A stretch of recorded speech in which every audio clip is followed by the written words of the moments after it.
But, and like, there's been a couple of times, which I won't go into too much, but how I've noticed the way that my videos are a way to reach out and touch people. And sometimes that can be great, and you can, like, I've had positive experiences of communicating with other artists that mean a lot to me. But I've also got a sense that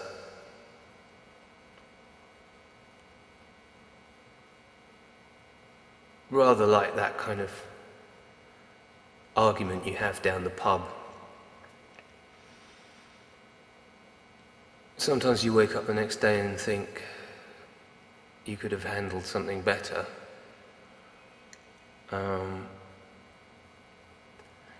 So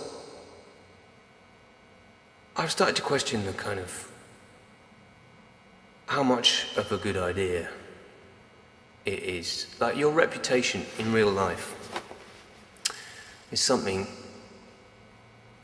curiously real but intangible. But on the web, it's almost like more so.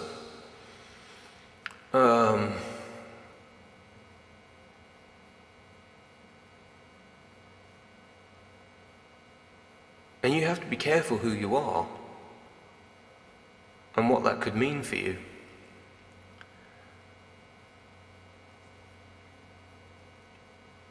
I don't think a lot of people fully grasp what this means kind of philosophically for us as human beings.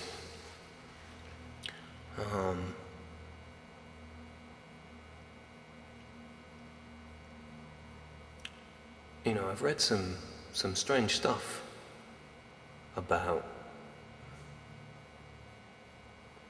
things that have happened to people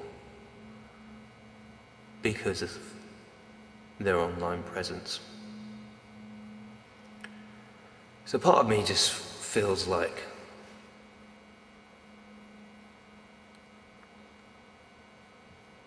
disappearing, you know. But of course, in this day and age, it's almost not an option. And I have a certain amount of investment in the person I am online. And it would be, in a sense, a form of suicide. And like suicide, it's kind of the final option, isn't it?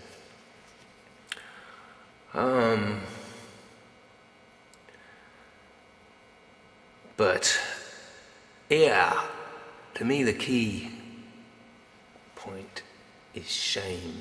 Now, shame is something that I do quite well. It's almost a backbone in my work, and it's partly inspired by the shame that Kafka talks about or alludes to at the end of the trial. When Kay is killed in what feels like a very unsatisfying way for the reader,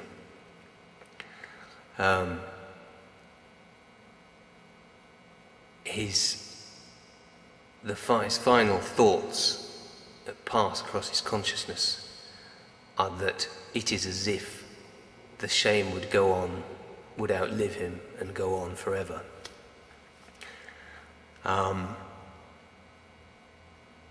Some ways, like, I never really understood what that meant, but it's one of those lovely little things that, because you don't quite understand it, the more you think about it, the more it means. It's like a stone in a pothole that just gets bigger and bigger. And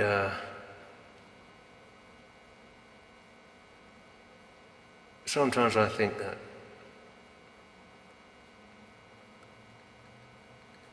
the web is the ultimate vehicle for this kind of shame. I guess the shame is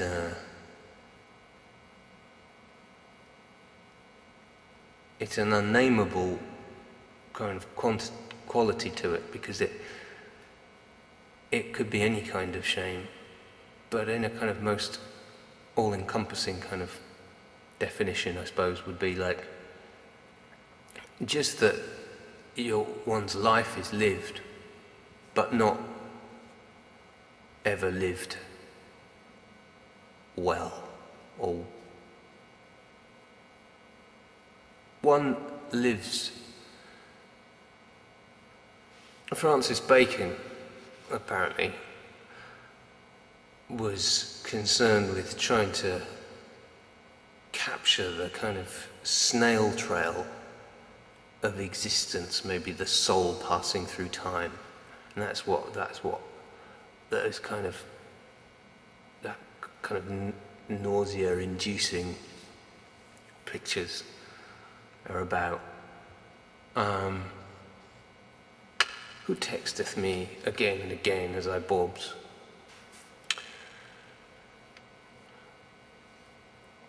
Actually, a very lovely text from Sam. So,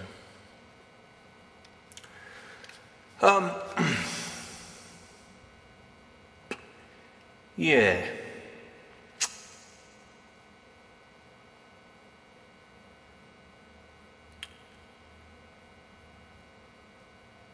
I think in essence that's what I want to say.